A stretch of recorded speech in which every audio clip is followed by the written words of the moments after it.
Hey guys, tonight we begin somewhere soft and strange, beneath the leaves of a lettuce plant. Shaded by the marble arches of Renaissance Italy.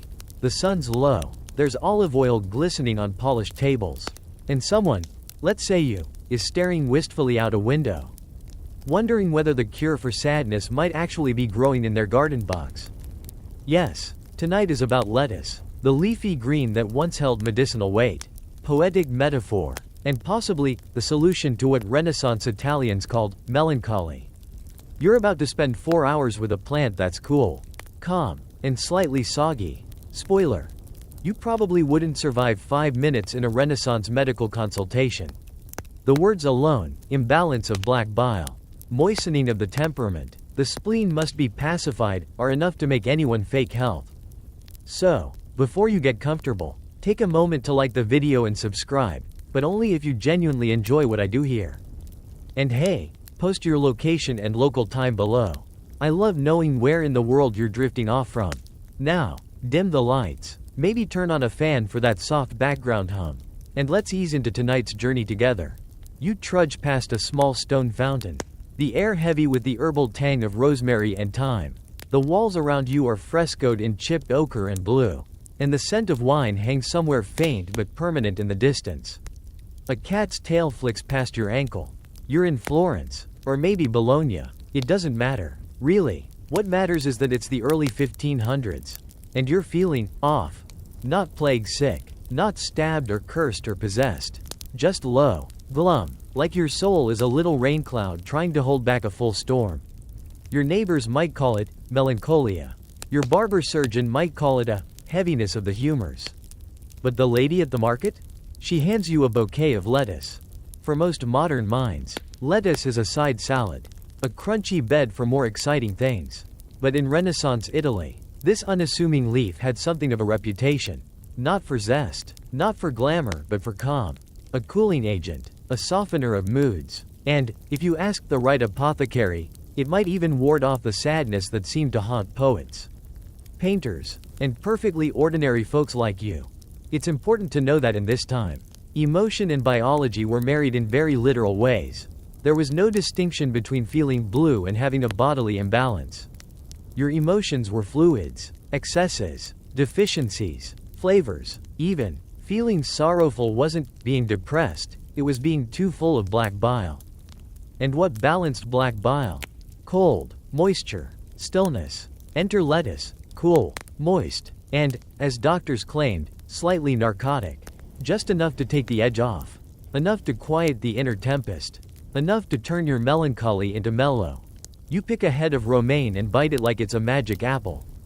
It's slightly bitter. The leaves tear easily. And the coolness floods your mouth like a miniature sprain.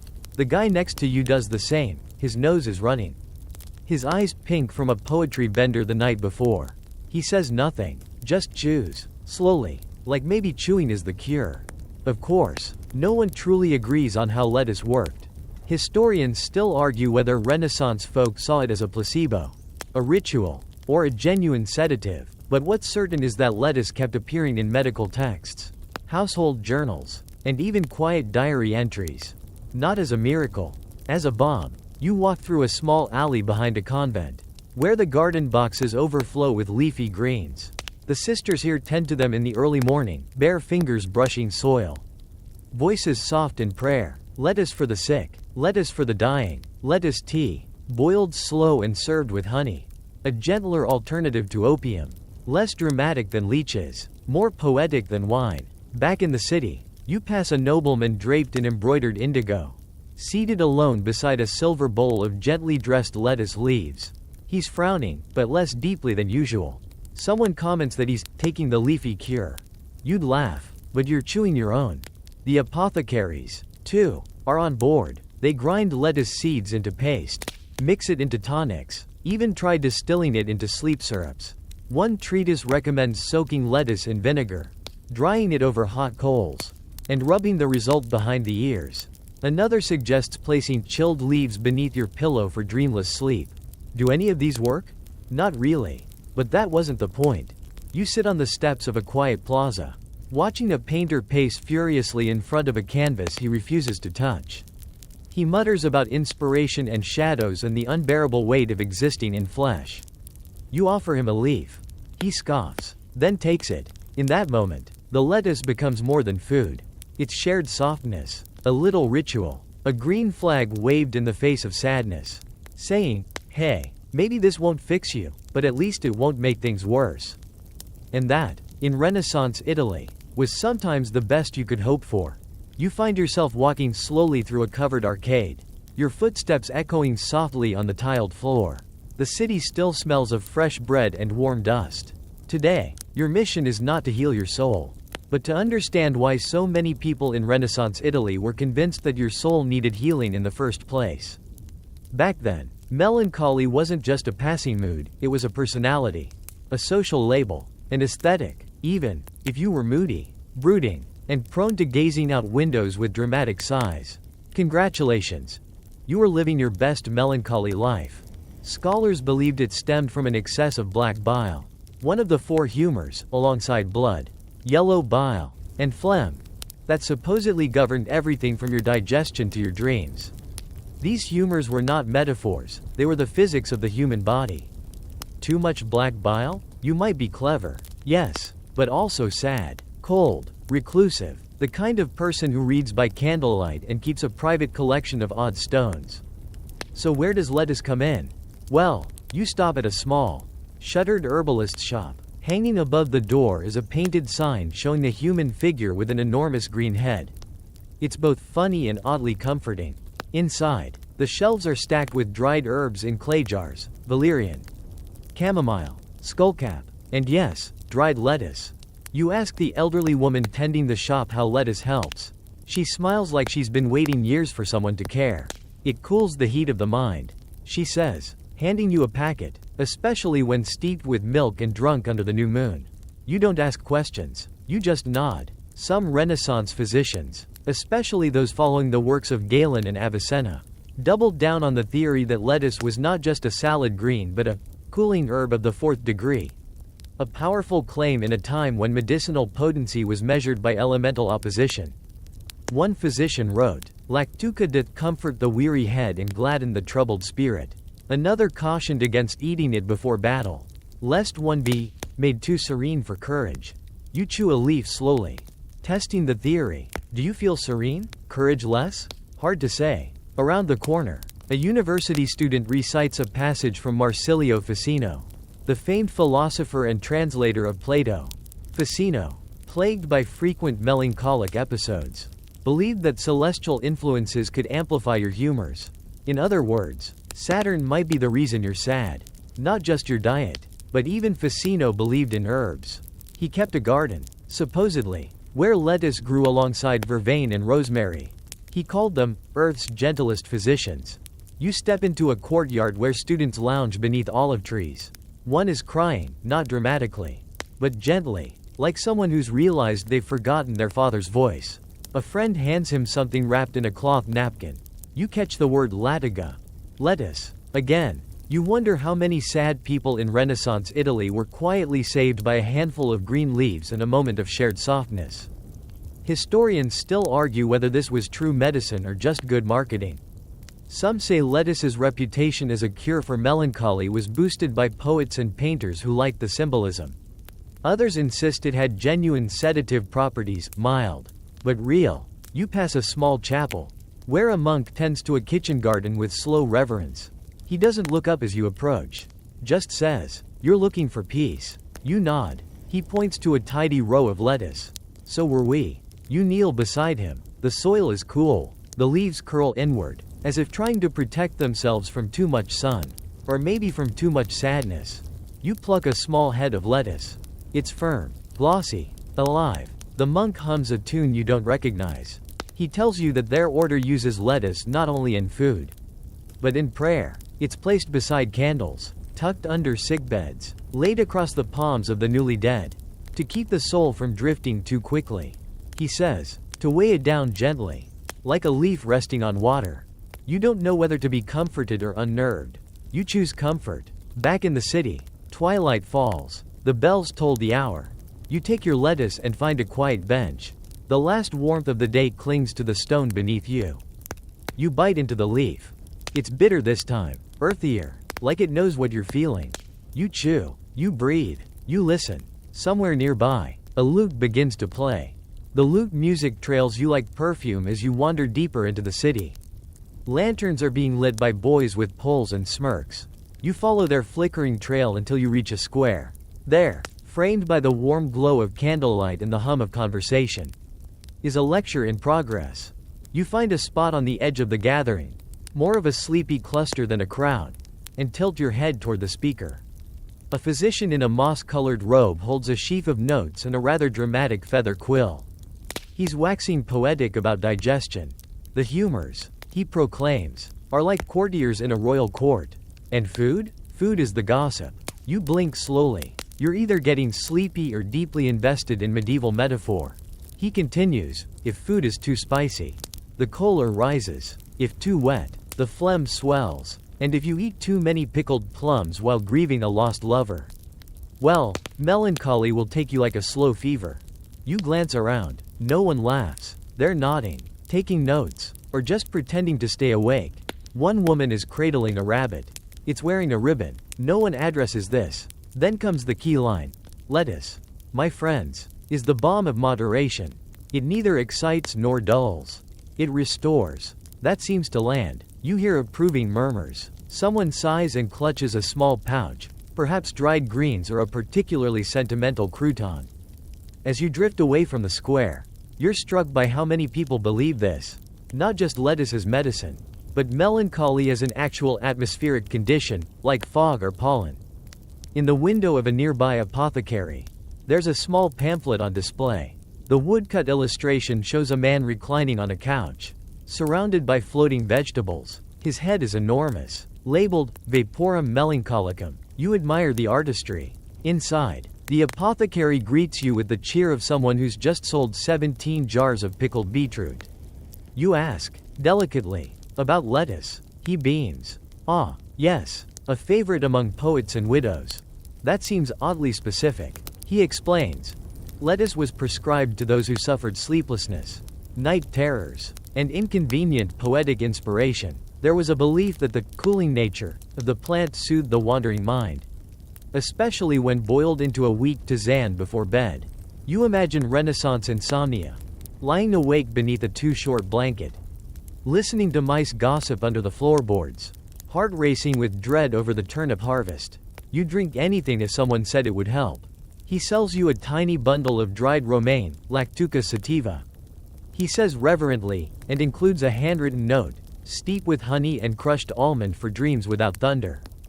You thank him, possibly too sincerely, and exit into the cooling night. Further down the street, a group of young men in university robes are arguing in Latin about whether lettuce dulls the intellect. One says it weakens the will. Another counters that it clears the mind for divine thought.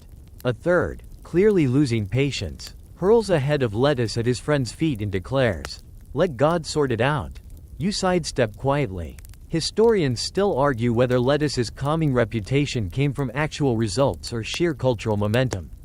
After all, when enough physicians say something is true, and enough poets say it beautifully, truth becomes more of a consensus than a discovery. You duck into a tiny side chapel. The door creaks gently behind you. Inside, the smell of beeswax and rosemary wraps around you like a warm shawl.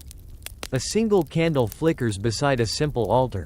You sit on a wooden bench, lettuce bundle in hand, and listen to the silence. Above you, painted saints look downward with soft disinterest. One holds a book, one holds a feather, one, in a delightful twist, appears to be holding a salad bowl. You whisper a question. What were you all so sad about? No answer, of course. Just candlelight and faint echoes of forgotten prayers. Outside, bells chime again. You move on. Now the city is sleepy. The wine shops are quieting. Someone is humming. The stars begin to peek out, as if unsure of their welcome. You arrive at a small inn, where Merrick is waiting with a pitcher of cider and 2 clay mugs. He nods toward your lettuce pouch.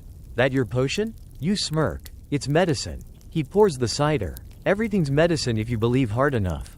You toast and sip. You talk softly, about nothing important. The way the sky turns copper just before dusk. The way the cats here all seem to know your name. The way lettuce, inexplicably, might be the answer to sadness. Later, in your room, you steep the leaves in a bowl of hot water. The scent is subtle, but calming, green, soft, like damp parchment and thyme. You sip slowly, then place the bowl beside your bed like a ward against bad dreams. You lie down. The mattress is lumpy. The pillow smells faintly of lavender and ink. And in that final moment before sleep takes you, you feel oddly safe. The world is strange, but maybe not unkind. Morning finds you with a crick in your neck and the vague sense that your dreams involved a jousting match between two vegetables. Whether it was the lettuce or the cider, you slept deeply, and that's good enough. You shuffle downstairs into the inn's common room, where Merrick is already chewing something that might be bread, might be salted shoe leather. He offers you a piece. You decline with a heroic level of restraint. The innkeeper, a woman of formidable bun and no-nonsense apron, slides you both bowls of porridge. She nods at your still-cradled lettuce pouch. Good for the nerves, she says. Boil it with cloves. If the day's a hard one. You nod sagely, as if this were always your plan. After breakfast, you head back into the streets, which are already buzzing with activity. Market carts creak over cobbles. Street performers argue over turf. Somewhere, a rooster is having a nervous breakdown. You make your way to the home of a certain Signor Bianco, an amateur scholar, full-time gossip, and part-time lettuce enthusiast. He opens the door with a flourish and a cough, immediately launching into a monologue about the great leafy debate. Pliny wrote of it, you know, he declares, ushering you into a room that smells like ink, rosemary, and whatever happens when 1,000 scrolls are left too close to a chimney. He said lettuce could drive away lust, a chaste plant for chaste minds. You glance at Merrick, who raises one eyebrow. Bianco continues, rifling through a drawer until he triumphantly produces a slim parchment. On it, a diagram of the human body, divided into humors. At the heart, lettuce, not literally, but as a metaphorical centerpiece. You see, he says, tapping a section labeled Melancholia atrabilis. The ancients believed black bile was the root of sorrow. And what better to cool a hot-blooded liver than the damp, yielding virtue of lettuce? You resist the urge to ask how. Exactly. One's liver gets hot. Instead, you lean in as he explains that ancient and medieval physicians often used a symbolic logic of opposites, cool things to treat heat, dry things for wetness, and lettuce for existential despair. Bianco offers you both tea, which turns out to be steeped lettuce water with a cinnamon stick. You drink politely. It tastes like melancholy with a hint of pie. He launches into an anecdote from Galen, the famous Greek physician, a man plagued by dreams of funerals and weeping willows cured entirely by switching from roasted boar to cold salad. You nod appreciatively. Merrick looks skeptical. Outside, bells chime again. Time seems to wobble in Renaissance cities, ruled less by hours and more by meals and dramatic declarations. You step out into the sunlight, feeling slightly better and slightly wetter. Lettuce tea is a lingering sort of beverage. Merrick suggests a detour to the university library. If we're going to cure melancholy, he says, we might as well do it in style. The library is everything you dreamed and more, endless shelves, a ceiling painted with constellations, and students who look as though they haven't slept since the last plague. You explore a section devoted entirely to plant-based remedies. One volume, bound in cracked red leather, is titled On the Cooling Greens and Their Virtues. You flip it open to a chapter on lettuce. It describes the plant as both humoral and humble, ideal for treating the vapors of morning and female furies of sleepless mind. There's a small, hand-painted illustration. A monk offering a lettuce leaf to a knight in full armor, who appears to be weeping into his gauntlets. You show it to Merrick, who mutters, we've all been there. Another book claims monks used lettuce to help with nighttime prayer schedules. If you must wake at every bell. One line reads, let your supper be of leaf and not of loaf. You try to imagine a monastery powered entirely by salads. It's oddly tranquil. Historians still argue whether lettuce's role in Renaissance healing was based more on its physical effects or its symbolic one. Was it actually calming, or simply gentle enough to carry the weight of hope? You trace your fingers along the spine of one final tome, where someone has scrawled a note in the margin. Too much lettuce brings indifference. Use only in moderation. Outside, the wind shifts. It's cooler now. Crisp and clean. You head toward a public garden, less for botany, more for curiosity. It's filled with tidy rows of herbs, vegetables, and the occasional stray chicken. A small fountain trickles in the center. You sit on a bench beside a patch of romaine, which leans gently toward the sun like it, too, has something melancholy to overcome. You reach out and touch a leaf. It's soft, damp, alive. Beside you, Merrick leans back and closes his eyes. It's a bit strange, he murmurs, believing a plant can fix what the soul can't name. You nod, but it doesn't hurt to try. He chuckles. Better than leeches. You both sit there a while longer. Not talking, just breathing, sharing a bench with lettuce and the silence that follows understanding. And for a moment, the sadness eases, not gone, but softened, like a stone smoothed by years of rain. You rise. It's time for lunch. Lunch in Renaissance Italy is rarely a quiet affair. You find yourself in a crowded tavern tucked behind a cobbler's shop and beneath a sign painted with what may be a lion, or a very confident goat. Inside, it smells like garlic, wine, and just the faintest hint of something singed beyond salvation. A bard in the corner is playing a stringed instrument with more enthusiasm than accuracy. Merrick declares it charmingly out of tune, and orders 2 bowls of whatever's simmering in the back. You expect stew. What arrives is salad. Not the kind you're used to. This one is a chaotic heap of green and purple leaves, chunks of cheese, toasted nuts, shreds of cured meat, and something orange that might be melon or turnip in disguise. Merrick stares. They've weaponized lettuce. You dig in anyway. It's shockingly good. As you chew, the innkeeper's daughter brings over a wooden tray of reading material. She explains, somewhat proudly, that her father believes lunch should educate as well as nourish.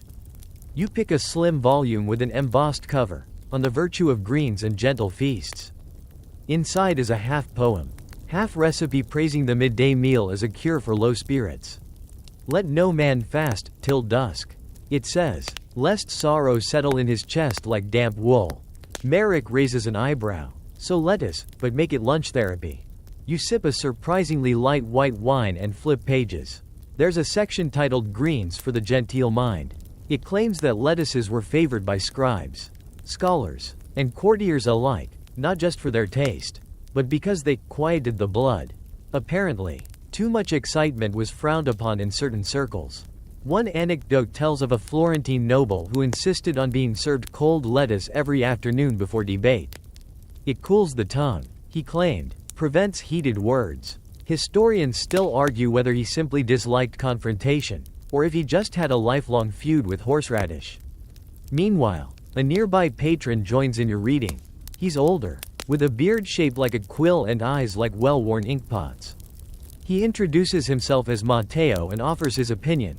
Lettuce is a coward's vegetable, he says, but a useful one. He explains that in the older folk traditions, lettuce was fed to anxious children, love-struck apprentices, and occasionally to goats prone to fainting. You're not sure if he's joking. Then he leans closer. But the real secret, he whispers? The pickled lettuce, vinegar and sage, cures heartbreak better than time. You jot that down. For science. As the sun filters through latticed windows, the tavern swells with laughter, clinking cups, and the aroma of something baking. It feels like a bomb. Merrick sets his fork down. I know we came to learn, he says, but this may be the first time I've felt full and sane in weeks. You nod. It's true. Your shoulders aren't as tense. Your breath comes easier. Whether it's the lettuce or the company, or both, it's working. You thank the innkeeper and step outside. The street is glowing in golden light. Vendors shout half-heartedly. A dog naps in a basket of socks. Someone is roasting chestnuts over a makeshift brazier. You walk toward a small apothecary you spotted earlier, its wooden sign painted with herbs and a suspiciously smug-looking lettuce head. Inside, the shelves are lined with glass jars and bundles of dried things you don't recognize. A woman in a plum-colored dress greets you with a nod. Looking for sleep? She asks. Before you've even spoken, you hesitate. Sort of. She smiles. Lettuce tincture. Then, with rosewater and lemon balm, she pours a tiny amount into a clay cup. You sip. It tastes like floral grass with a citrusy sigh. The woman explains, In some villages, we make pillows from lettuce leaves.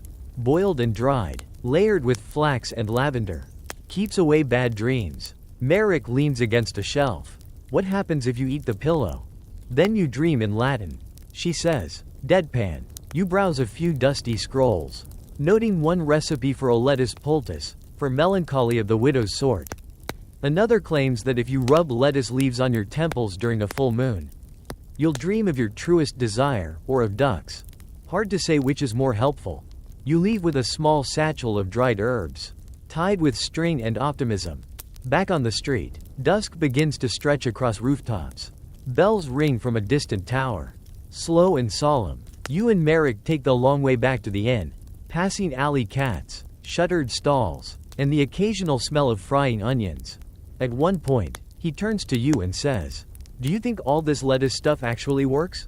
You think about it. About the monks, the nobles, the tinctures, the pillows, the pickles, about the shared meals and the quiet evenings and the gentle ways people have tried, for centuries, to outwit sadness with leaves and warmth and a good night's rest.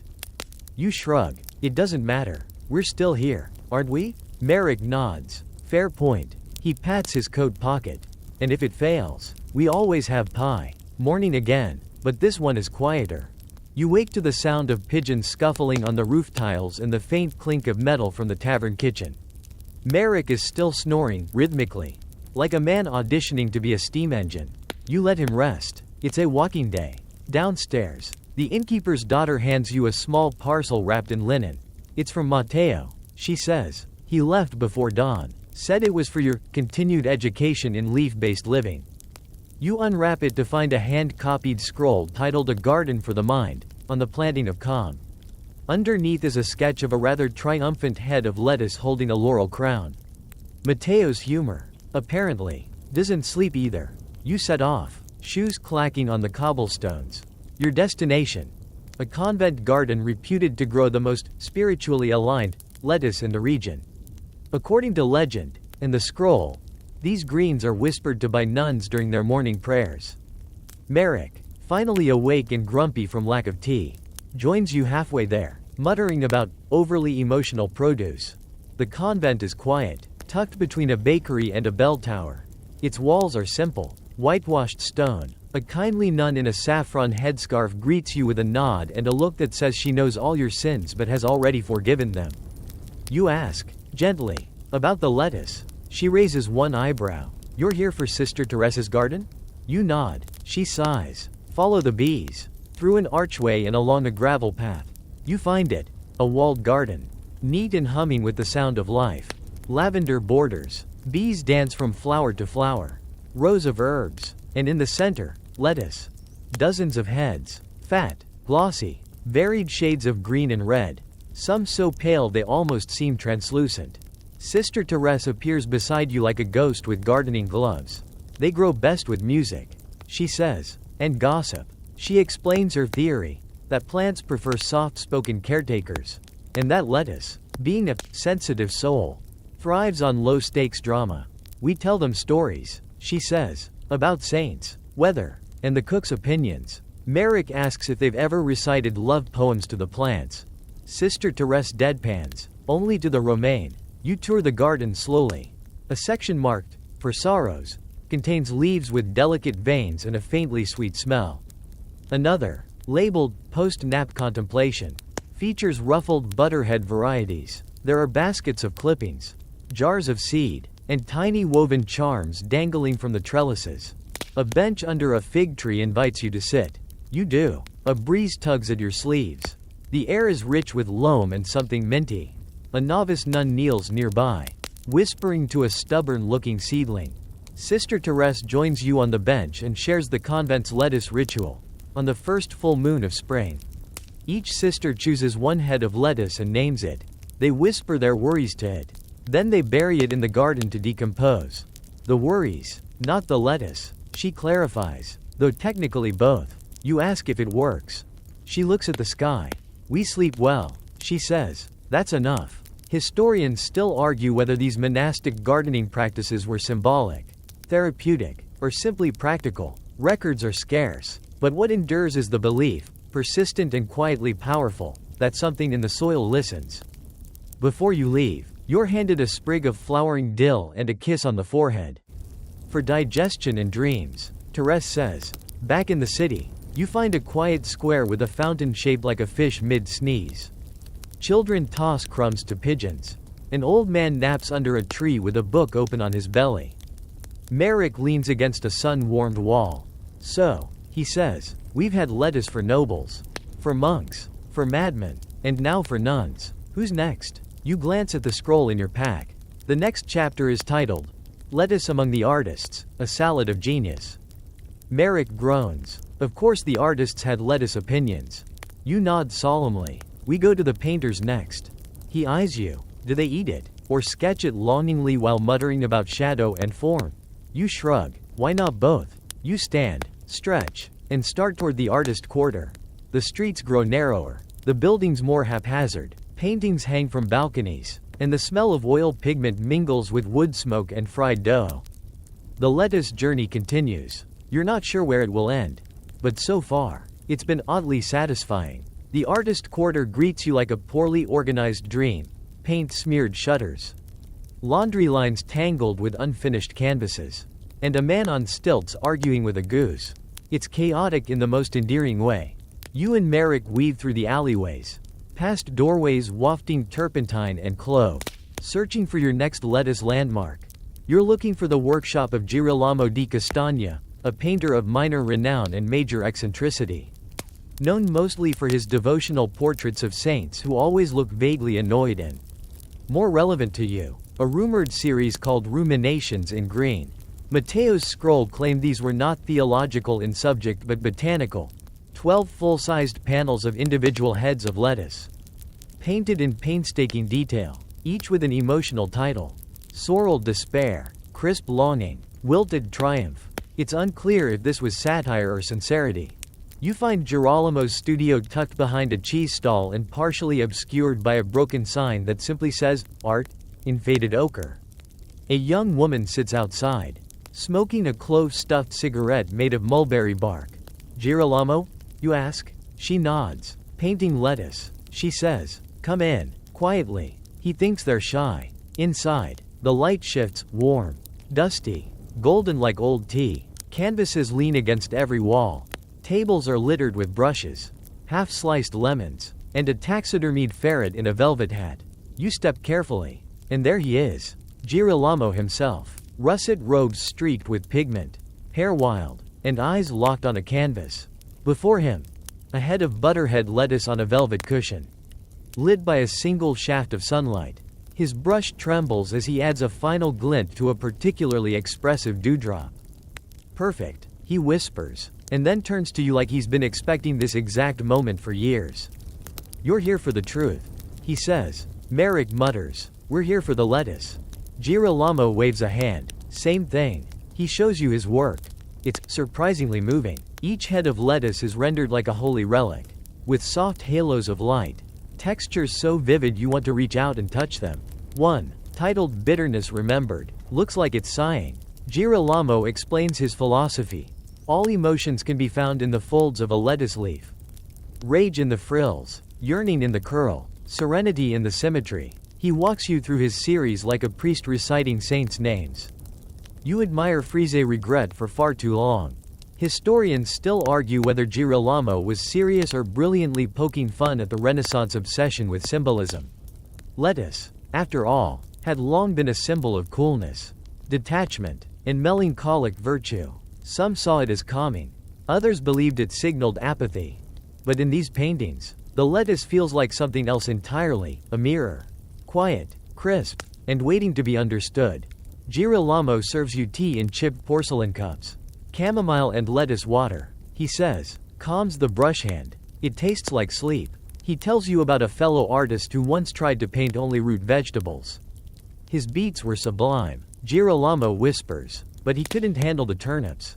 Too tragic. Merrick snorts. As the afternoon sun slants low, you help Girolamo carry a finished painting to the front window. He wants it seen, wants people to wonder, wants them to ask, why does this Romaine look so mournful?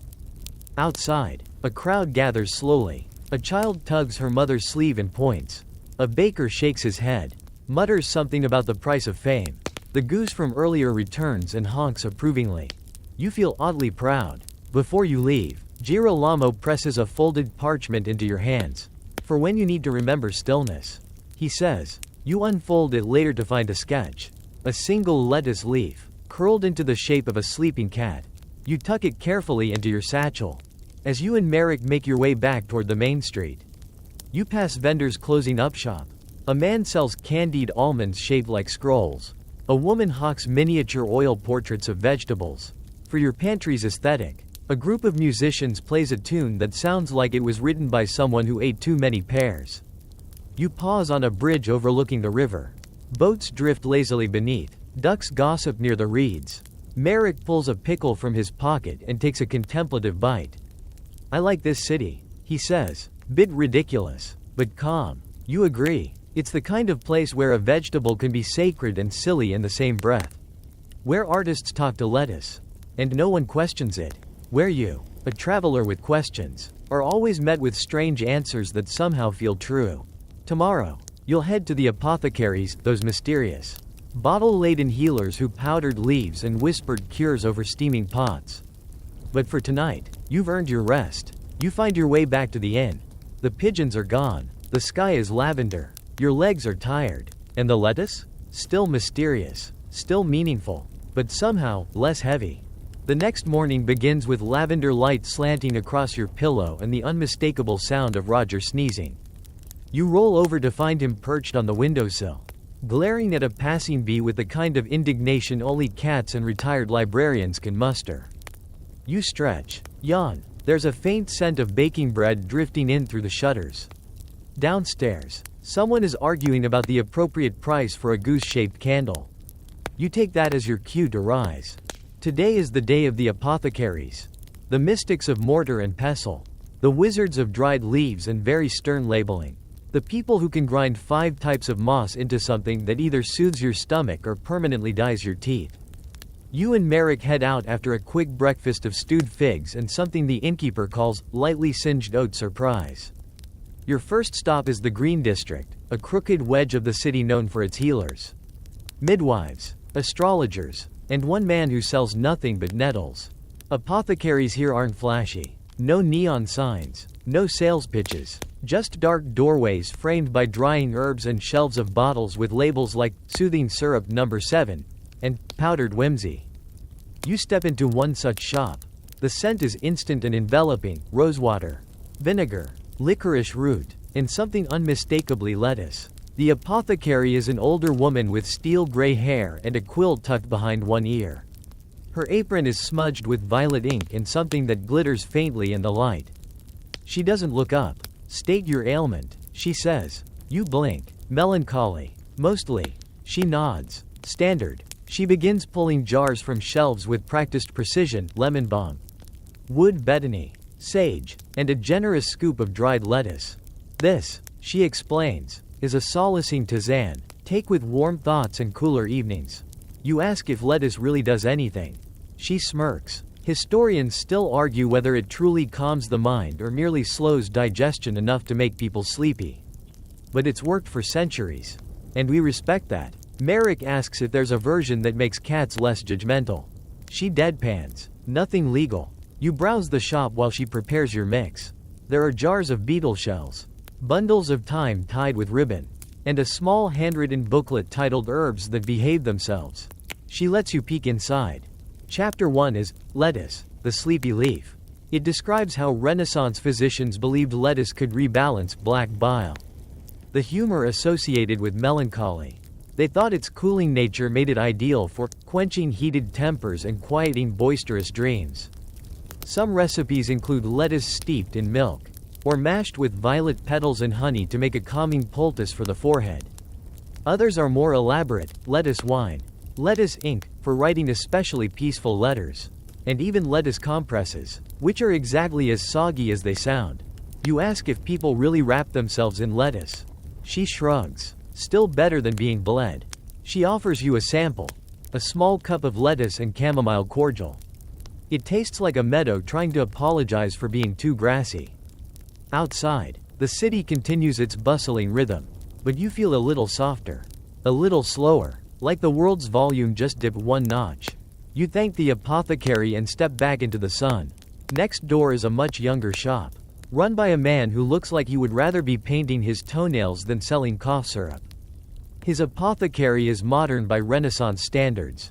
Bright walls, printed signage, jars arranged by color. He offers you lettuce elixir number 3, with notes of cinnamon and emotional detachment. You try a sip. It tastes like spiced melancholy and ambition. Merrick buys a tin of candied chicory for later. You make your way through several more shops, each with their own lettuce lore. One claims lettuce induces prophetic dreams, though only during eclipses.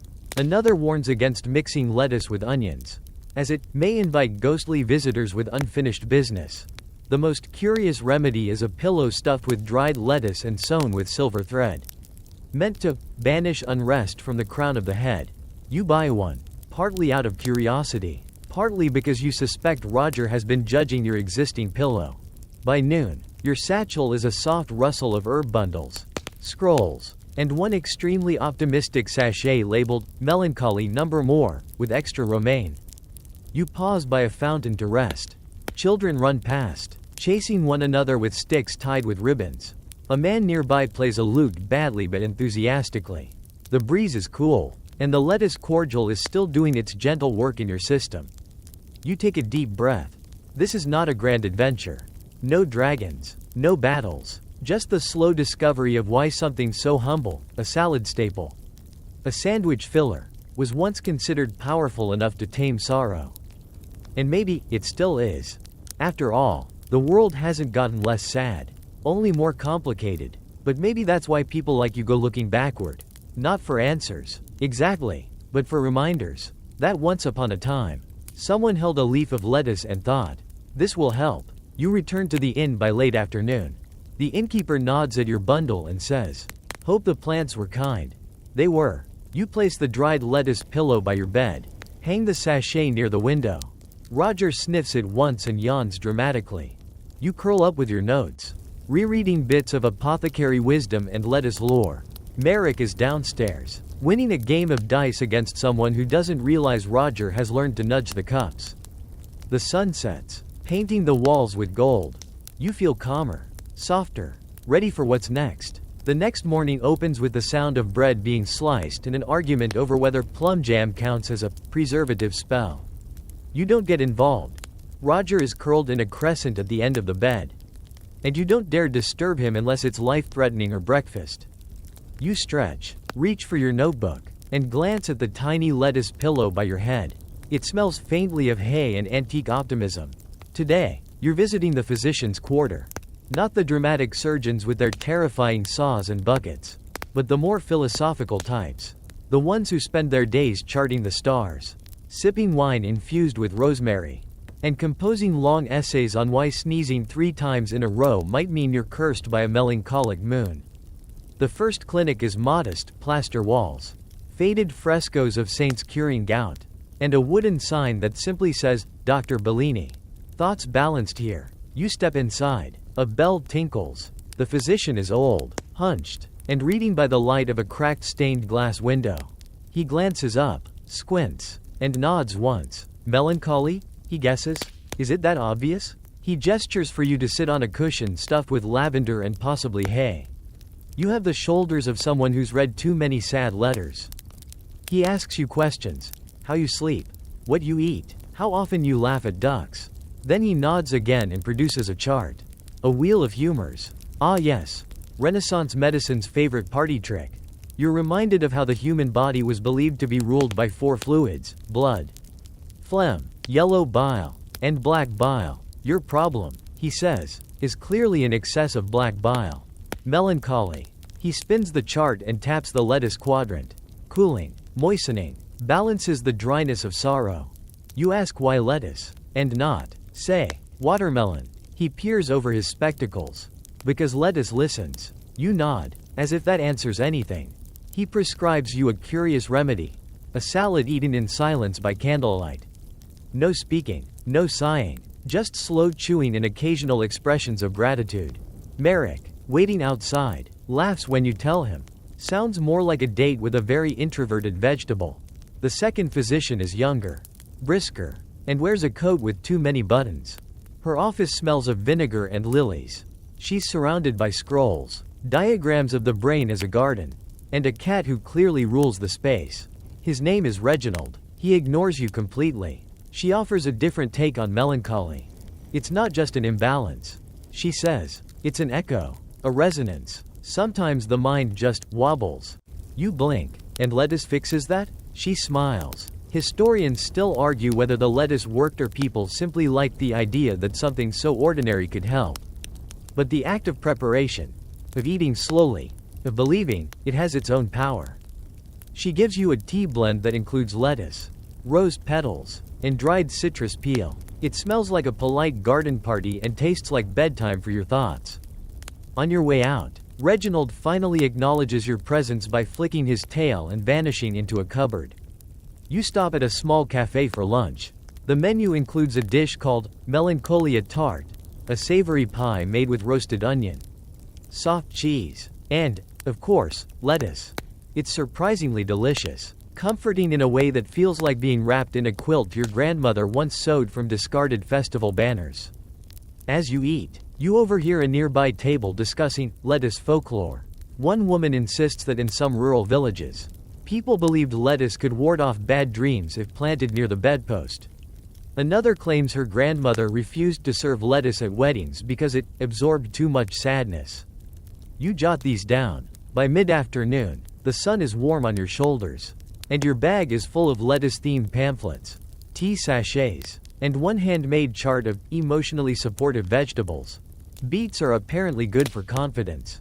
Cabbage ranks high for forgiveness. Lettuce, naturally, is the top choice for sleep and sorrow. You and Merrick pause by a canal.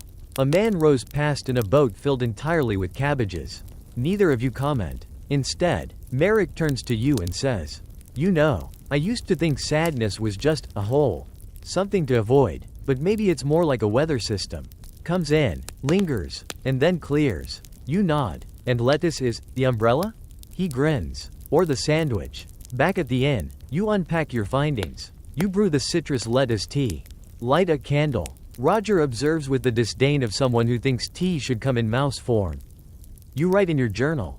The words come slowly, then all at once. Thoughts about softness, about stillness, about how something as humble as lettuce was once revered not for its boldness or bite, but its gentleness. And how maybe, just maybe, the world could use a little more of that. Outside, the city prepares for night. Lanterns glow amber. The cobblestones reflect pinks and purples. Somewhere, someone plays a flute badly, but earnestly. You take your tea to the window. Sip, breathe. Tomorrow, you'll visit the gardens. But for now, it's enough to sit here, with lettuce in your cup, and peace in your chest. You wake to birdsong and the unmistakable scent of damp soil, something ancient and green. As if the earth itself has exhaled during the night. Today is for gardens. You and Merrick make your way through the sleepy Renaissance alleyways, past shuttered shops and lazy cats sunbathing on windowsills. Roger trots behind like a small, furry squire, suspicious of every pigeon. The gardens lie just outside the city walls, old monastery plots now open to the public. Once tended by friars who believed onions could banish demons and marigolds might soften grief. They now serve as both a place of study and quiet wonder. A gate creaks open, and you step into an oasis of leafy calm. Raised beds of herbs, climbing vines, trellises heavy with pea pods. Bees move like scholars between blossoms, busily annotating the air. You pause by the lettuce patch. It's not grand, just a neat row of romaine, butterhead, and a red speckled variety you don't recognize. Each leaf glistens with dew. A sign reads, simply, Lactuca sativa, sleepbringer. A gardener waves you over. He wears a wide straw hat and smells of mint and compost. Studying lettuce, are you? He asks. Voice like a rain barrel. You admit you are. He nods sagely. Good plant. Humble. Doesn't shout like rosemary. Doesn't brood like basil. He tells you how monks used to water their lettuce only at night, believing the moonlight would make it more calming. Historians still argue whether it made a difference. He chuckles. But the monks slept like logs. So who's to say? He invites you to help harvest a few heads for the apothecary cart. You accept. There's something incredibly soothing about it, the gentle tug. The satisfying crunch as the root separates. The earthy weight in your hands. You cradle it like a melon. Or a sleepy thought. Merrick, attempting the same, manages to startle a toad and spends the next 5 minutes pretending he didn't shriek. Further in, you reach the physic garden, the section arranged not for beauty, but for purpose. Rows of chamomile, fennel, and valerian flank the path. Labels list ancient uses in careful calligraphy: headaches, indigestion, sorrows of the chest. You pass a vine heavy with hops. The sign notes, for those who cannot dream gently. You wonder how many sleepless nights were soothed by these herbs. Ground in mortars by candlelight. Brewed into bitter-sweet tonics and whispered over like prayers. At the far end is a bench beneath a willow tree. You sit. The shade dapples your lap. Roger hops up and curls beside you like a comma. From your pouch, you pull out the lettuce chart the younger physician gave you yesterday. You unfold it and compare it to the real thing in your hands. It's green. Ruffled edge. Its gentle crispness. You nibble a raw leaf. It tastes of earth and faint bitterness. Calming in a way that isn't flashy, more like an exhale. A nearby plaque catches your eye. It tells the tale of the lettuce feast of 1483. Apparently, in a small Tuscan town, a lettuce harvest was so abundant, and the townspeople so fond of its soothing effects, that they held a week-long festival. No wine, no singing, just quiet gatherings, poetry readings, and long, thoughtful walks. Merrick reads over your shoulder. Sounds like the world's first introvert rave. You both agree to recreate it someday. A group of young students arrives for a guided tour. Their teacher, a woman with freckles and a lilac kerchief, launches into an impassioned monologue about how medieval herbalists debated which lettuce variety was most potent. Some claimed the red-streaked kinds banished nightmares, she says. Others insisted the butterleaf varieties soothed lovesickness. One student asks if it really worked. She smiles. Sometimes the point isn't whether it works. Sometimes, it's having something to believe in. That sticks with you. You take a few more leaves, wrap them in cloth, and tuck them gently into your satchel, not for a potion, but as a keepsake, a leafy memento of all the things people once trusted to carry their sorrows. Back at the inn that evening, the common room is full of quiet chatter and firelight. The innkeeper has added a lettuce and thyme soup to the menu.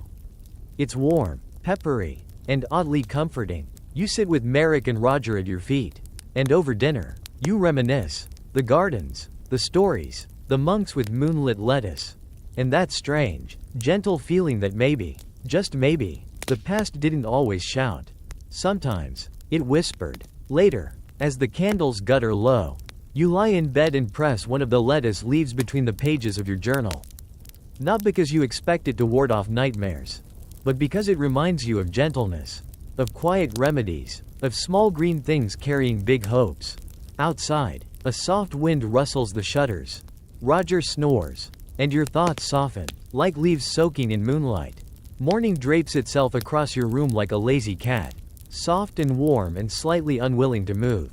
You stretch, blink slowly at the wooden ceiling, and listen.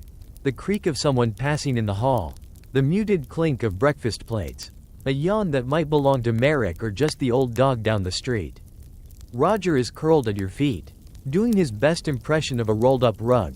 Today, you're expected at the local apothecary, not as a patient, but as a curious visitor. Word of your fascination with lettuce has spread, as all curious obsessions do in small towns.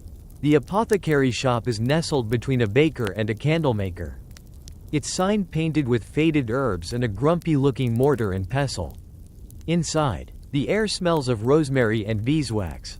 There's a cat here too, naturally, black and indifferent, curled on a warm windowsill as if assigned by tradition.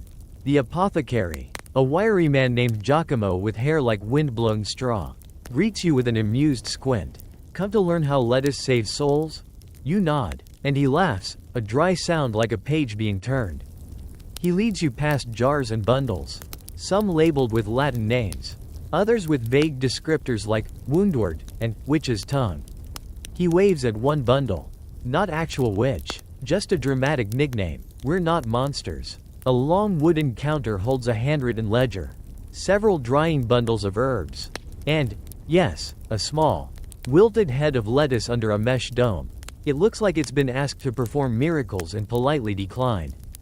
Giacomo lifts the dome. This, he says, is not for salad. This is for spirits. You lean in. The lettuce smells cold, almost metallic, definitely not culinary. He explains that during the late Renaissance, apothecaries believed certain lettuces, especially the more bitter kinds, could ease melancholia when boiled into tonic or steeped overnight and drunk with honey.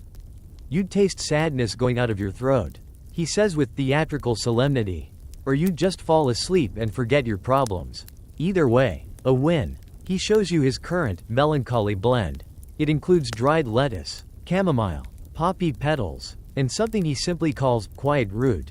Historians still argue what exactly quiet root was. It's gone unnamed in modern catalogs. Possibly a regional term for valerian, or maybe something else entirely lost to time. He grinds the mixture with a rhythmic patience, and as the pestle turns, he muses about how Renaissance Italians would debate plant temperaments. Lettuce was considered cold and moist, suitable for calming the hot and dry imbalance of a melancholic soul. Fire and water, temperament and treatment, balance was everything, Giacomo murmurs, not just in the body, but in life. Food wasn't just fuel, it was fate. You sip a small cup of his Melancholy blend. It's surprisingly drinkable, bitter on the first sip, but mellowed by the honey, and chased by a strangely grounding warmth. Merrick, who wandered in halfway through, is trying to steal candied rose petals from a jar by the window. You ask Giacomo about lettuce's reputation beyond sadness. He nods. Oh yes, sleep, of course, and they used it to calm the humors of passionate types. Unrequited love, artistic frenzy, teenage poetry. It was the duct tape of the herb world. He recounts one tale about a nobleman who ate so much lettuce trying to banish his sorrow over an ill-fated romance that he turned green and had to be exiled for a week until his complexion returned. May or may not be true, he admits, but it made the recipe books. The most prized form, apparently, was lettuce syrup, a concentrated reduction sometimes mixed with wine and passed off as a miracle elixir. The church occasionally frowned upon it, fearing that too much comfort might lead to sloth. But monks defended its use. It's not sloth. One famous apothecary wrote, its horizontal reflection, Roger, having failed to charm the cat, has taken up residence beneath the counter, hoping for crumbs or wisdom. You and Giacomo discuss how much of these practices were ritual, how much was placebo, and how much was simply a kind of hopeful poetry. He shrugs. If it helps, does it matter? You don't answer. You're too busy feeling your pulse slow, your shoulders lower, your mind soften at the edges. The cup is empty now. You place it gently back on the counter. Giacomo packs a small satchel for you, a bundle of dried lettuce leaves, a bit of honeycomb, and a tiny scroll with a hand-lettered recipe. Try it next time you can't sleep, he says, or when the world feels just slightly out of tune. You thank him and step into the light, blinking as if emerging from a quiet spell. Merrick follows, holding a stolen rose petal between thumb and forefinger like a trophy. So, he says, still think lettuce is boring? You smile, even more so, which makes it perfect. You head down the cobbled path back to the inn, satchel swaying at your side. The afternoon is warm and slow. The world feels quieter than usual, not silent, just muffled, like it's speaking in a library voice. Maybe it's the tea, maybe it's the company, or maybe, just maybe, the lettuce is working. The next morning arrives like a whispered apology, soft golden light edging around the shutters, the faint clatter of early market stalls, and the comfortable rustle of Roger attempting to dislodge a biscuit crumb from your boot. You stretch beneath your blanket, still not entirely convinced yesterday's lettuce tea didn't enchant you just a little. Your dreams were unusually placid. Something about floating down a canal in a giant soup bowl while reading bad poetry aloud to ducks. You take it as a good sign. Today, you've planned a visit to one of the quieter corners of town, the library annex tucked behind the old monastery. It's rumored to contain not only herbal texts but marginalia-filled journals from apothecaries, monks, and perhaps even a few poets who took their salads far too seriously. The building itself leans slightly left, like it's mid-curtsy. Its stone is warm with lichen, and ivy fingers creep over the windows. A monk named Brother Aldo, who smells faintly of cloves and old ink, lets you in with a nod. Here for the lettuce. Are you? You blink. Is it that obvious? He smiles in that monastic way, half wise, half amused. It's always the lettuce lately. Inside, it's cool and dim. Dust motes float lazily like they're in no hurry to settle. Rows of wooden shelves bear hand-copied volumes, each bound in faded leather and patched with careful repairs. No one's in a rush here. Even the clock on the far wall ticks like it's just doing you a favor. You're led to a reading table near a stained glass window. Brother Aldo lays down a stack of books with the reverence one might reserve for relics or especially delicate cheese. The first volume is a 16th century herbal. You flip through illustrations that show lettuces like proud saints. One wears a crown. Another reclines suggestively beside a sleeping man. Beneath each image, Latin scrawls whisper advice about usage, temperament, and appropriate moon phases. One passage catches your eye. Lactuca sativa, planted beneath the waning moon, is known to calm the spirit of those who speak in riddles or weep in their bread. You make a note to try that the next time Merrick gets dramatic. The next book is a compilation of monastery remedies. Lettuce is boiled, steeped, mashed, even fermented, used to soothe not only melancholy but boils, fevers, and, curiously, ambitions of grandeur. Apparently, too much ambition was considered a treatable affliction. Historians still argue whether that recipe was satirical or just very, very hopeful. Brother Aldo points out a marginal doodle. Someone has drawn a small snail sleeping beneath a lettuce leaf. That's Brother Lucian's work, he says fondly. He believed lettuce had dreams, claimed he could hear them when he boiled the leaves too slowly. You're not sure if that's adorable or alarming. More texts reveal how lettuce was used not only medicinally but symbolically. In early Renaissance plays, it sometimes appeared as a prop representing peace, or, occasionally, cowardice. To wilt like a lettuce was an insult of choice in some northern towns.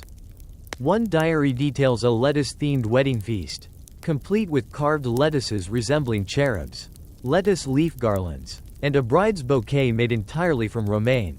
The event ended with a food fight and 3 mild cases of salad-related hysteria. You scribble a note. Potential dream sequence? Merrick wanders in halfway through, munching on a candied fig and whispering greetings to the statues in the hallway. He peers over your shoulder, squints at the text, and declares, "That lettuce looks smug." You can't disagree. Some of these illustrations do suggest a vegetable that knows more than it should. As the afternoon drips on like slow honey, you find yourself drawn to a letter written by a woman named Isabetta, an apothecary's daughter in Florence. She describes her attempts to grow lettuce in secret, hidden from her father who insisted only bitter greens were proper for melancholia. She disagreed. "I believe sweetness heals as surely as bitterness," she writes. "And who is to say sadness cannot be lulled, rather than banished?" Her words strike a soft chord in your chest. You imagine her, pressing lettuce seeds into a clay pot behind the workshop, whispering kindness to them like lullabies. Brother Aldo brings tea, mint and rosehip, and the two of you sit in companionable silence, the air heavy with the scent of old parchment and possibility. Roger, who has finally stopped trying to climb the library ladder, has curled up at your feet. His paws twitch occasionally, dreaming, perhaps, of snails and smug vegetables. Before you leave, Aldo offers you a small packet wrapped in cloth. Inside are a few preserved leaves and a tiny slip of paper, for dreams that do not wish to be chased. You tuck it into your satchel.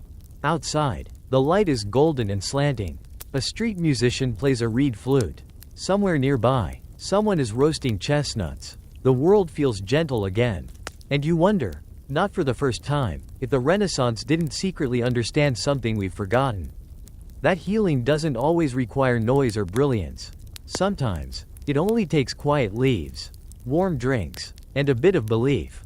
You head home slowly, the satchel at your side heavier with story than substance. And as you pass the town square, you notice something on the notice board, a hand-drawn flyer for a lecture. Lettuce and longing, botanical remedies for the poets among us. You smile. It seems the vegetable renaissance isn't over just yet. The next morning begins with a breeze through your window that smells faintly of sage and chimney smoke. You wake not with a jolt but a sigh, one of those long, stretching sighs that seems to empty your bones of sleep and fill them with slow purpose. Roger is already up, sitting on your windowsill like a fluffy gargoyle, tail twitching rhythmically. He's watching a pigeon that is, quite heroically, attempting to balance on a roof tile that has seen better centuries.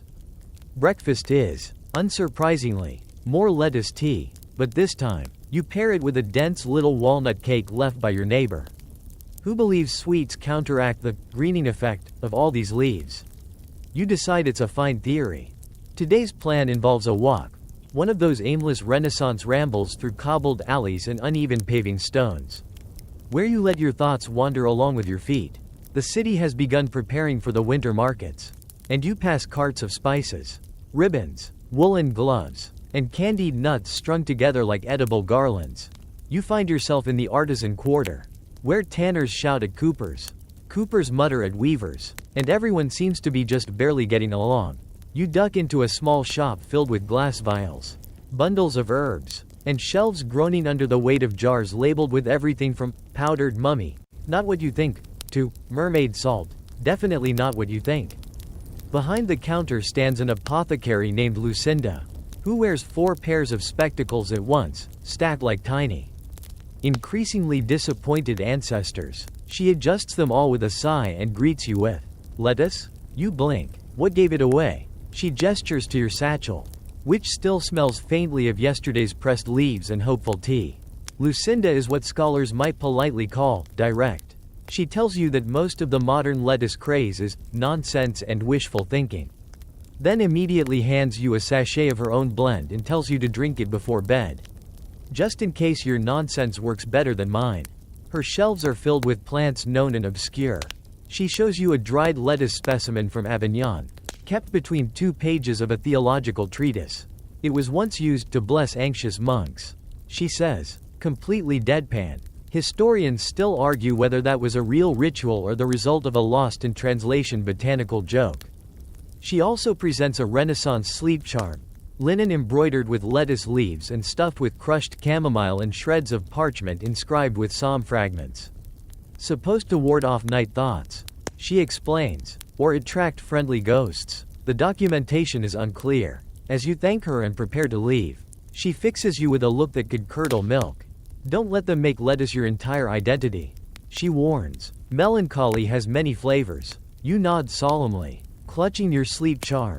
Back outside, you take the long way home through the Basilica Gardens. The trees are shedding gold and crimson now, and the fountains splash with that specific sound that makes everything feel a bit more poetic than it probably is.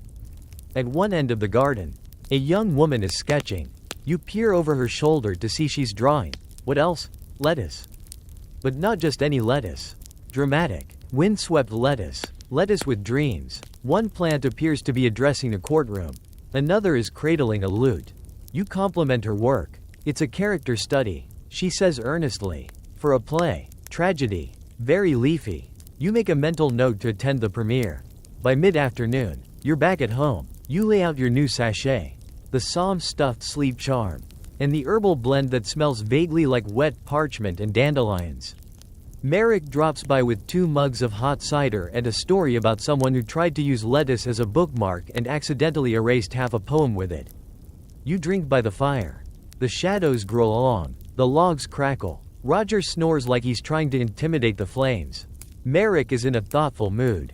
You know, he says slowly, I think what made the lettuce thing stick was that it asked nothing from people. Didn't demand repentance or rituals. Just eat me, or drink me, and see what happens. You nod. It's true. Lettuce, in all its floppy humility, never promised miracles. Just a little softness. A tiny calm. You remember something Brother Aldo said in passing. The world is loud, but leaves are quiet. That's part of the charm. As night settles in, you light a beeswax candle and open your journal. You write a few notes about the herbalists, the playwright, the skeptical apothecary, and your own strange journey through the salad-scented corners of Renaissance calm. And just as you're about to blow out the flame, you notice the tea sachet. You boil water. Steep it. Inhale. It smells like dust and dreams. You take a sip. And somehow, despite everything, despite the absurdity, the soft laughter, the contradiction, something deep inside you exhales. You are not cured, but you are comforted. And sometimes, in a world this complicated, that is more than enough. The next day begins in the quietest way possible. No rooster. No carts rattling past your shutters. Not even a creak from Roger's usual perch. Just a hush, like the world itself has paused to sip tea. You stretch under your blanket and feel the distinct weight of a dream that almost made sense. There was a lettuce. There was a choir. Possibly a duel. But now, it's gone. Left behind in that strange velvet of sleep. When you do rise, the cold has crept in overnight. Your breath fogs slightly in the kitchen. And the flagstones are cruel beneath your feet. Roger protests the temperature by flopping dramatically on the hearth rug, refusing to participate in the day until a fire is lit and bacon is offered. You light the fire, set the kettle on, and think about melancholy. Not the kind that slams into you like heartbreak or grief, but the quieter kind, the one that nibbles at the edges. That gently dims the corners of things. The Renaissance had a lot to say about it. You remember one treatise that suggested melancholics should avoid mirrors, because reflection only deepens the shadows of the mind, which seems harsh, but you have to admit, your mirror is looking particularly judgy today. Historians still argue whether melancholy was genuinely treated as a medical imbalance or just a poetic excuse for why your neighbor spent all day sighing into a lute. As your tea steeps and Roger thaws, you return to your notes. Your lettuce chronicles now span 3 notebooks, 1 scrap of parchment, and an accidental stain shaped uncannily like a bishop. You wonder if it's time to consolidate. But first, an errand. You bundle yourself into your warmest cloak, grab a basket, and head for the monastery on the hill. They keep a greenhouse there, warmed by sun-trapped bricks and an elaborate system of copper tubing. You're hoping to collect seeds, particularly of a rumored winter-resistant lettuce cultivar bred by a very cold monk named Elio. The walk is brisk. The path is lined with bare branches that rattle softly like dried prayers. You pass a boy selling roasted chestnuts, a woman weaving holly garlands, and a dog wearing a knitted cape who refuses to move until carried. At the monastery gate, you're met by Brother Teo. He has the expression of someone who recently solved a minor theological crisis and now deserves a nap. He greets you with a nod and leads you through winding stone corridors, past stained glass that filters the gray daylight into sleepy amber. The greenhouse is warmer than you imagined, humid, slightly sweet-smelling, and lined with leafy greens in orderly rows. Lettuce of all kinds, frilly, smooth, speckled, indignant, grow under the watchful eye of 2 novice gardeners, who eye your boots like you might stomp a sprout by accident. Brother Teo shows you Elio's lettuce, squat, dark green, and oddly confident looking. He explains that it was bred to survive low light and poor soil. Much like Elio himself, you collect a handful of seeds and in return, offer him a wrapped scone from your basket. He smiles, accepts, and tells you that Elio believed the lettuce thrived not because it was strong, but because it grew slowly. Patience makes for resilience, he says, in people and produce. You tuck that away. On the way back down the hill, snow begins to fall, not dramatically, just small flakes, sparse and soft, like the sky is second-guessing itself. You stop by the square, where a puppet show is underway. The story is unclear, but there's definitely a duck in a crown and someone wielding a leek like a sword. Children squeal with delight. Adults pretend not to laugh. Roger watches from your hood, ears twitching in judgment. Back home, you roast vegetables and write in the margin of your notebook. Note: lettuce equals slow equals strong. Below that, you doodle a duck with a sword. You're not sure either insight is academically valuable, but they feel important nonetheless. That evening, the town hosts a solstice lantern lighting. You arrive just in time to see the first candle flicker to life in the square. Passed hand to hand in gentle silence. The lanterns are simple, paper, wax, a prayer scribbled or whispered inside. You carry yours carefully, shielding it from the wind. Inside, you've written, "For slow days and kind greens." It feels fitting. The procession begins, winding slowly through the streets like a river of soft flame. No one talks much. There's just the crunch of snow underfoot, the rustle of cloaks, the occasional sneeze from someone too proud to admit they caught a chill. At the edge of town, the crowd pauses. One by one, lanterns are lifted skyward or set gently afloat on the river. Yours drifts downstream, bobbing slightly, catching light on the water like a miniature sun. You feel something loosen in your chest. Not joy, exactly. Just relief. Like a breath you didn't know you were holding. When you return home, the fire is still warm. You settle into your chair with your journal. Roger curled against your thigh like a judgmental hot water bottle. You write only one sentence before closing the cover. Maybe melancholy isn't something to cure, but something to tend. The tea is still warm. The house is quiet. And outside, the snow keeps falling. The snow doesn't stop overnight. By morning, the world is wrapped in silence so complete it feels like you've stepped into a painting. The trees wear frosted lace. The rooflines sag gently beneath sugar-coated blankets. Even the chickens outside your neighbor's co-op seem to pause in reverence. Clucking softly, as if afraid to disturb the spell. You stand at the window with a steaming cup of time tea. Watching the flakes drift, it's the kind of snow that makes you nostalgic for things that never happened. You think, this is what winter mornings in Renaissance Italy must have looked like. Even though you know most folks back then were too busy hauling firewood or surviving the plague to get wistful over snowfall. Still, there's a romance to the thought. Back in Florence, the 1500s had their fair share of snowy mornings, though historians still argue whether the Great Snowfall of 1494 actually buried half the Piazza della Signoria or whether it was just an overzealous poet's exaggeration. Either way, the city knew how to appreciate a good winter's day. Artists painted soft snow resting on rooftops, and aristocrats sent servants to gather the cleanest flakes to chill their wine. You, however, settle for chilling your toes. Roger protests your lack of fireplace attention by pawing at the woodpile. He wants flames, blankets, and possibly cheese. You comply, if only to earn a reprieve from the judgment. Later, wrapped in a blanket that smells like lavender and biscuits, you revisit the question that began this whole lettuce saga. Did Renaissance Italians really think lettuce could cure melancholy? You decide the answer is both yes and no. Yes, because they wanted it to.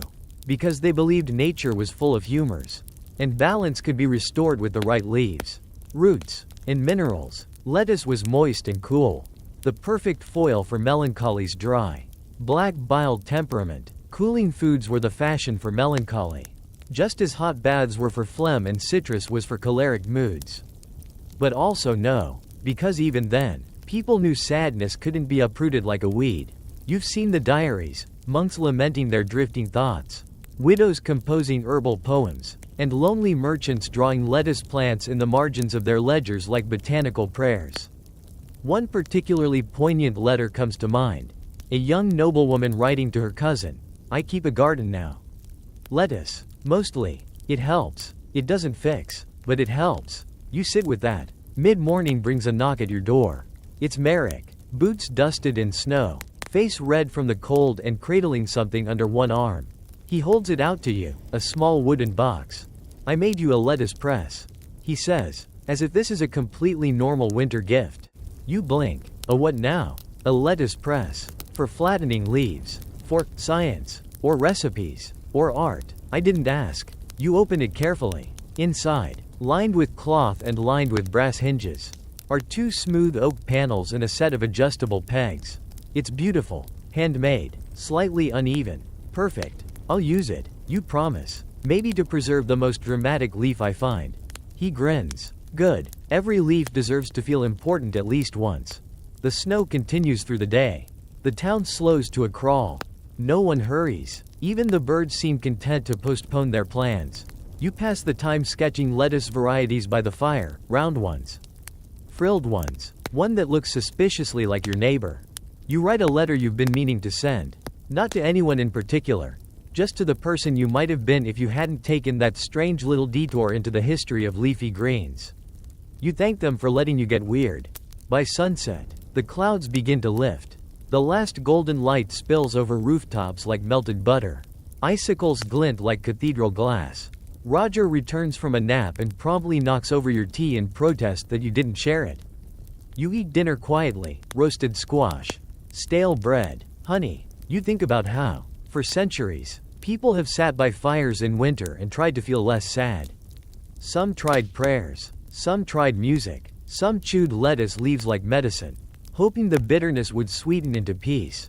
Maybe it did. Maybe it just gave them something to believe in. And maybe that's enough. Before bed, you set a single candle in the window, as has become your habit. Not for guests, not for messages, just to say, this house is here. This house is warm. Someone inside is still trying. The wind rattles a shutter. Roger sighs. You slip under the blankets and whisper the same thing you've whispered each night since this strange journey began. Good night. Walnut. You hope he hears you.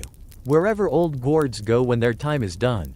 The moon rises slowly. The snow glows faintly silver. And in your dreams, someone is reading a very old book aloud. Their voice soft as lettuce leaves pressed between the pages. And now, everything softens. The story, the snowfall, the candlelight curling against your walls, all of it begins to quiet. The air grows slower, heavier, like the hush that settles on a library when the last visitor leaves. And the books finally get to breathe. You shift gently beneath your blankets, limbs warm and loose, the kind of tired that feels earned. The kind of tired where even your thoughts start wearing slippers. Out there, the world still spins, markets open, ships dock. Somewhere, someone is debating the medical merits of cabbage. But not here, not in this stillness, not tonight. Tonight, you are tucked between the present and the past, between truth and folklore, between lettuce and laughter. Everything you've heard, every whispered anecdote, every half-believed fact, every Renaissance oddity, has curled itself around you like a quilt stitched by time. There's no quiz at the end, no grand test of knowledge, just the gentle hum of knowing you lived inside a little world for a while. That you wandered through strange gardens and stranger minds, and came out the other side a little calmer, a little more amused, maybe even a little more restful. So close your eyes, if you haven't already. Let your breathing slow with the rhythm of old tides. Let your fingers go slack, like pages closing themselves. Let the last bits of waking thought drift off like candle smoke. You're safe now. You're still. And somewhere, in a dusty apothecary's notebook from 1524, a single lettuce leaf is pressed between the pages like a secret never meant to be forgotten. Good night.